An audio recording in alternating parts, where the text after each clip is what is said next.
السلام علیکم ناظرین، میں ہوں آپ کا اپنا محمد نوید اور آپ دیکھ رہے ہیں اسلامی معلومات۔ رسول اللہ صلی اللہ علیہ وسلم نے ارشاد فرمایا کہ جو شخص 10 مرتبہ سورہ اخلاص پڑھے گا اللہ تعالیٰ جنت میں اس کا محل تعمیر کرے گا۔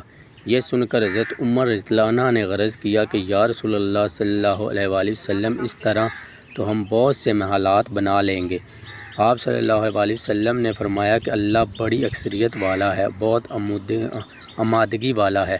اللہ تعالیٰ کے ہاں جتنا بھی عمل کیا جائے اللہ تعالیٰ اس کا ثواب دیتا ہے۔ اس لیے ہمیں آپ کو اور مجھے اپنے گریبان میں جھانک کر دیکھنا چاہیے کہ ہم اللہ کے کتنے نزدیک ہیں اور کتنی عبادت کرتے ہیں۔ اللہ تعالیٰ آپ کو اور مجھے عمل کرنے کی توفیق عطا فرمائے اور اللہ کے نزدیک ہونے کی، دنیا کی محبت دور ہو اور آخرت کی محبت ہمارے دلوں میں قائم دائم ہو جائے، تاکہ ہم آخرت میں سرخزو ہو اس کا جنت فردوس میں مل سکیں۔ اوکے ناظرین، ملتے ہیں دوسری حدیث کے ساتھ۔ اپنا اور اپنے دیگر لوگوں کا خاص خیال رکھیں، ویڈیو کو لائک کریں، شیئر کریں، کمنٹ کریں اور چینل کو سبسکرائب کر کے جائیں۔ اوکے، اللہ حافظ۔